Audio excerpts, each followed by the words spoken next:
universities can attract and develop talent, provide research, office-based labs, and subject matter expertise. In summary, I think the key is for that university to be a good neighbor in the community, to be involved and engaged, and really serve as that kind of connecting tissue across the board.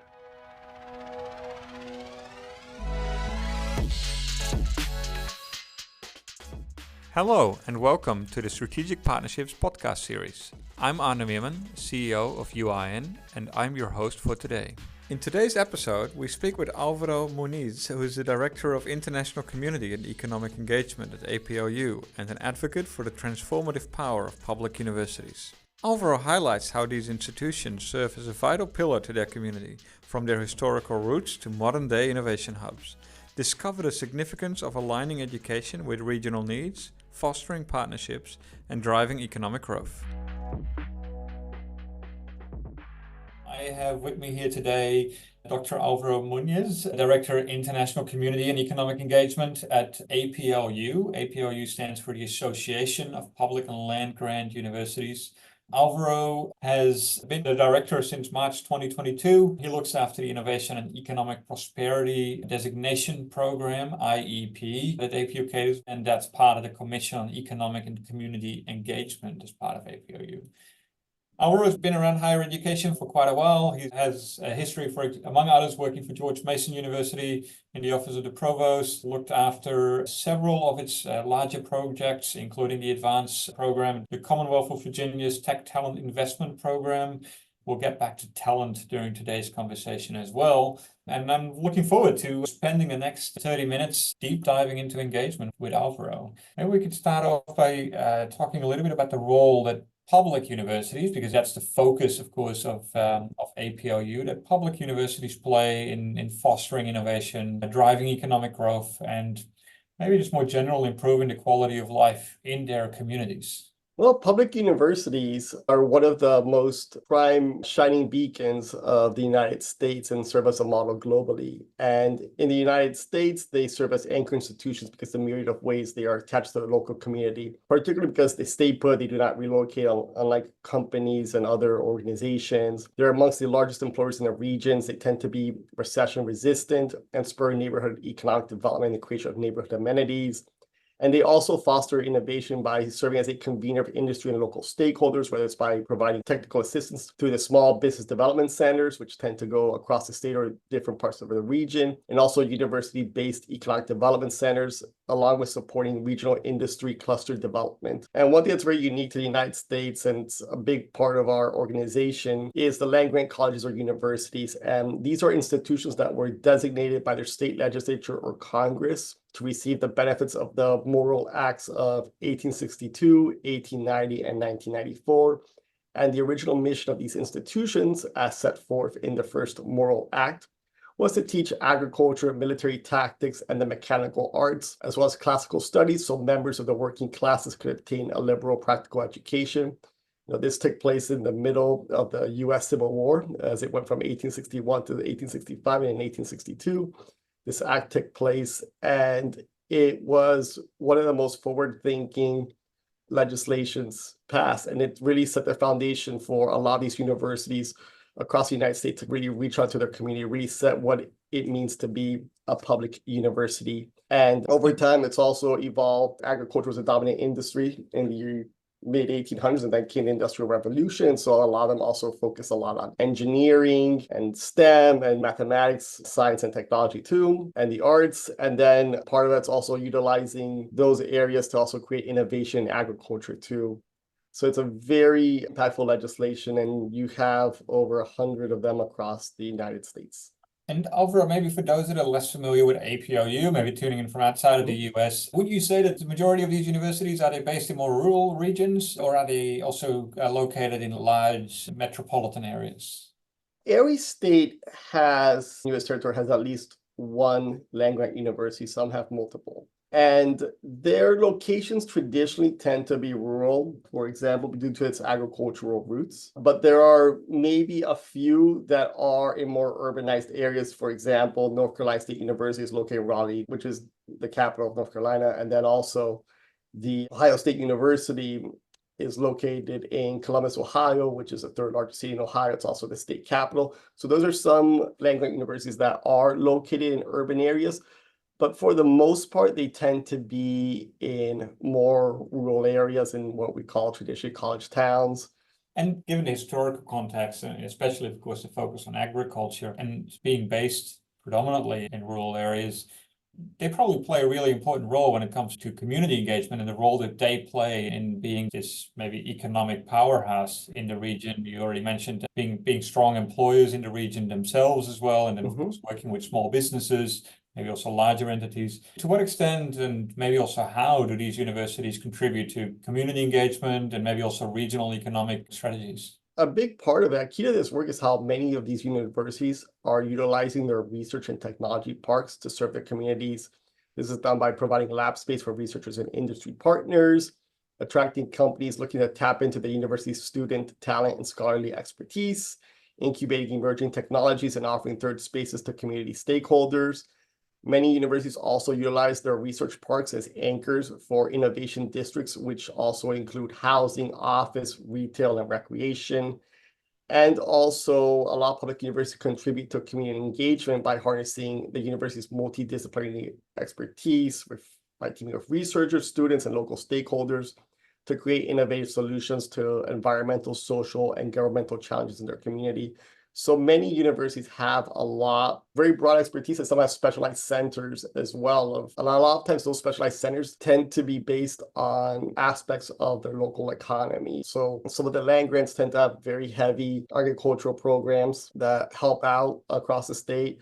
Others do it through engineering or public service as well. So a lot of them really just harness that expertise within their university to really create a positive impact across their state, region, and city. Yeah, and Álvaro, you mentioned the research parks. How do they activate those, or do they activate those research parks, maybe not just for the purpose of generating revenue for the university, but also how do they activate those research parks to better engage with external stakeholders and drive collaboration in research and development? Part of that is those serve as part of the university being an anchor as well. That's an outreach of the anchor to having those research parks and innovation districts, right? So they naturally will attract a lot of companies, especially because as universities have that specialized knowledge, they have that student body, both undergraduate and graduate level, and a lot of their research labs too, especially. They can attract a lot of companies that are looking to tap into that. And over the past few years, you've seen a rise in the increase in population in college towns across the United States, especially post-COVID, because many of them are offering a lot of kind of the benefits of a large city, whether it's arts and entertainment, athletics. In the United States, college football is a lot closer to European football in terms of the passion and the long roots and the connection to the community than the NFL, interestingly enough. And so a lot of these places have like top athletic programs that really for the sports fans. And then you have more affordable housing compared to a traditional large US city. So there's been an influx of, and not to mention families, to good quality education as well, public education at the kindergarten through 12th grade level in the United States. So they're very attractive to communities. And part of that too, when we talk about fostering that innovation and entrepreneurship through that collaborative, the R&D, the tech transfer, and supporting the entrepreneurial ecosystems on an overarching level, the keys to fostering this work between that industry and higher ed includes goal alignment, discovering mutual value, establishing professional respect at the faculty level, and cultivating a long-term perspective. For universities, collaborative R&D is vital since universities can provide cutting-edge lab and research facilities, along with access to interdisciplinary solutions to industry challenges. And then in the area of tech transfer, many universities are opening their own tech transfer offices to increase university research impact and create revenue opportunities. And by having these tech transfer patents, universities can foster entrepreneurial ecosystems by providing resources, funding, and connections to university spin-off companies. And as mentioned earlier, by serving as that anchoring convener, universities can attract and develop talent, provide research, office-based labs, and subject matter expertise. In summary, I think the key is for that university to be a good neighbor in the community, to be involved and engaged, and really serve as that kind of connecting tissue across the board. Yeah, and Albert, I just want to get back to what you were talking about as well. And you mentioned post-COVID, people staying in the regions, more so staying around the university. Maybe that even emphasizes the role that the university plays as an anchor institution in the region. And would you say that if they do that collaboration right with regional stakeholders and they can play that supportive role, or maybe even a driving role when it comes to the entrepreneurial ecosystems, maybe specifically around retaining talent in the region and building more healthy and prosperous ecosystems in these, maybe what in the past have been more rural and remote areas, but how can we build something in those areas specifically? Yeah, and that's what's interesting, because it's part of it is universities have a dilemma, right? To having the students stay in, let's say you're a more rural university, right? Having them stay in that area could provide less immediate employment opportunities, right? Because there's less companies set up in those areas compared to the major cities. As having them stay and having them leave, because it also helps universities have a bigger footprint across both a state, a region, and nationally. When let's say you're a university based in the Midwest, and then you're having students go to Silicon Valley, to New York City, to Washington, D.C., right? And so there's a role there. And part of it, what's another interesting dynamic too for some of our public universities, is the difference between the region and the state. When you think about a public university, they tend to think within the boundaries of their state, and because they get the state funding, and they think about it from, also compare themselves to other universities in their state for the most part. But then what is another dynamic is, let's say you're a public university and there's a region, like a major city region. Like for example, you have Chicago, Illinois, that region goes from Wisconsin down through Indiana. And then you're going to have, if you're a university in Illinois, you might have students working in that Chicago region, going from Chicago, Indiana, Wisconsin, New York City is a prime example. You have that tri-state area, and that can be anywhere from New Jersey into a little portion of northeastern Pennsylvania to New York City and the surrounding suburbs of Long Island and Westchester County, all the way into Connecticut. And so those universities also have students spread around. It's like they're leaving the state, right? But they're still a part of the region. And and that work is still impacting the state just because of its geographic location. So it's a little bit like the EU in a way, and there's that free movement, right? And so it's an interesting dynamic, right? And then how do they create that impact is one of those things where it's a delicate balance of making sure that you're building a lot of prosperity in your community, but you're also not affecting the quality of life. That housing is still affordable for both residents, staff, and faculty in the community, but also students who are attending the university, and making sure that you can still have a community that's welcoming, but also forward-thinking, and also able to serve as many residents as possible. Yeah, and I mean, I think the interesting point there is also about housing as one point.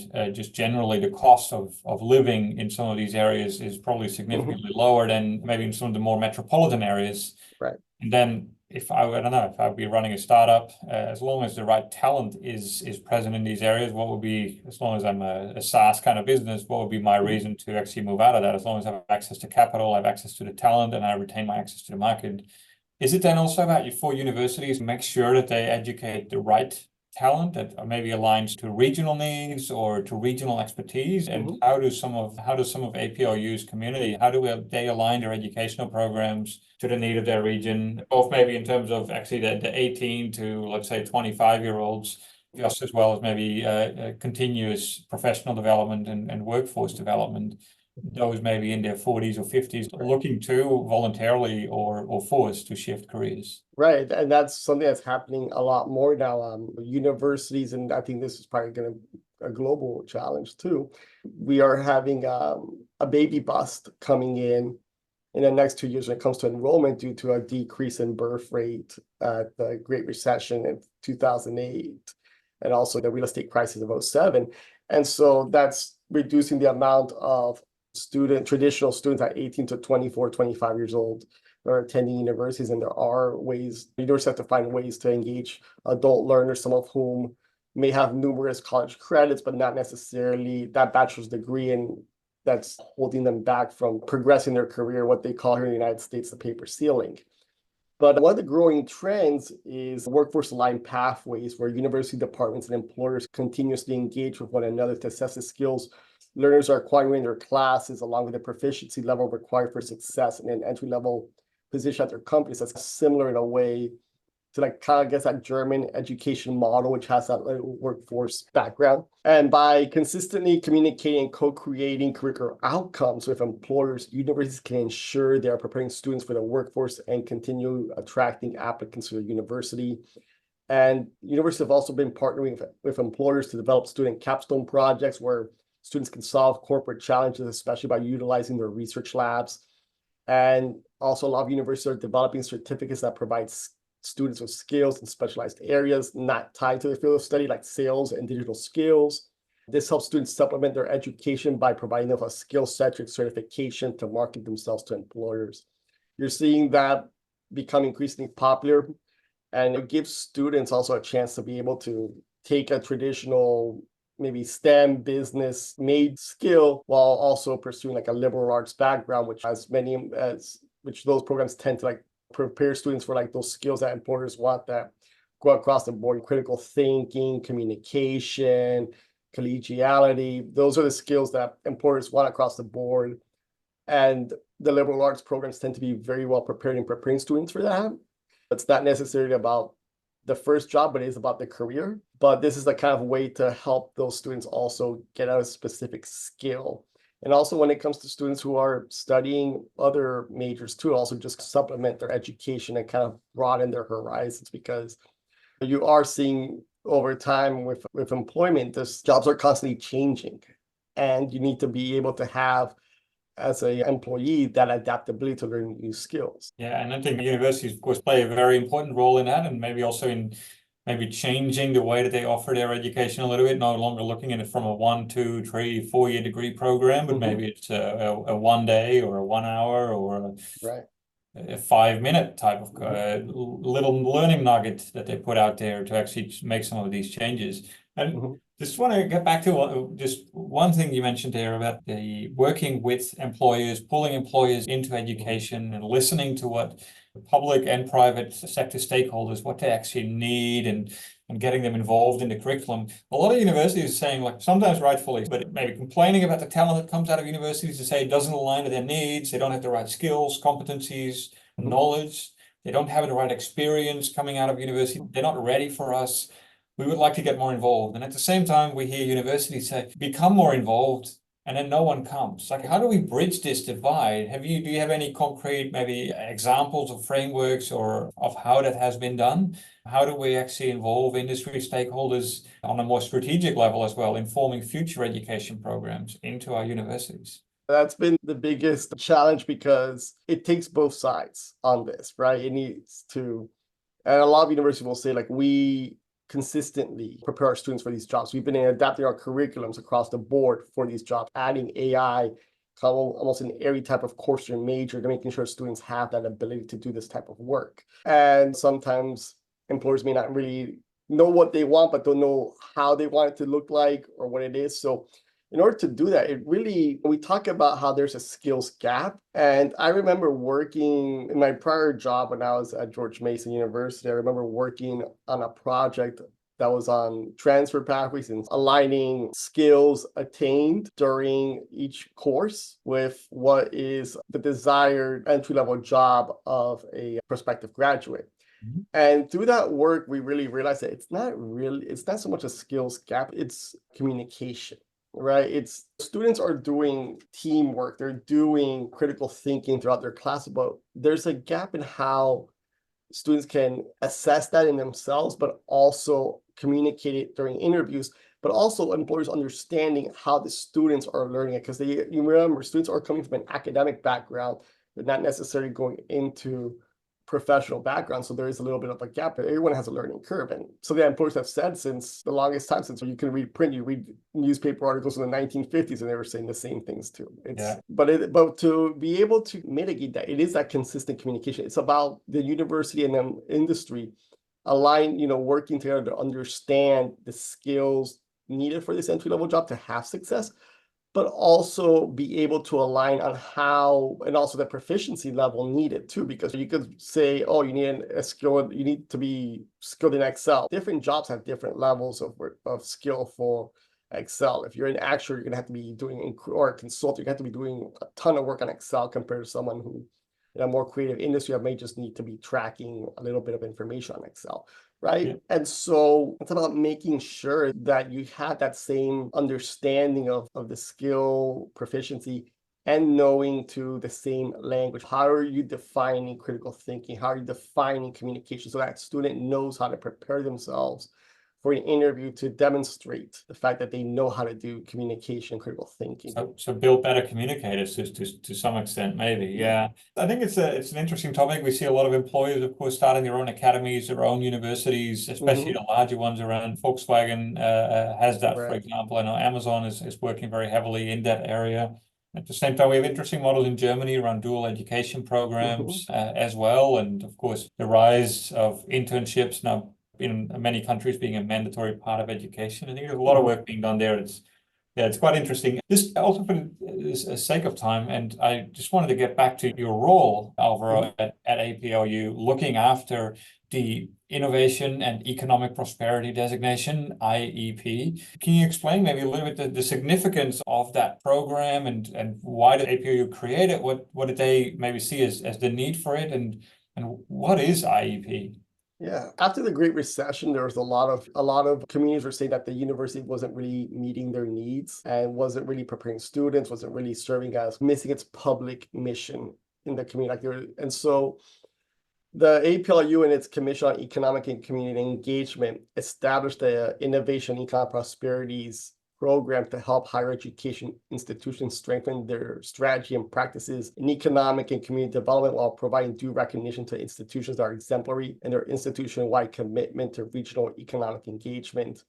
And since launching in 2013, over 85 universities have received and maintained the IEP designation.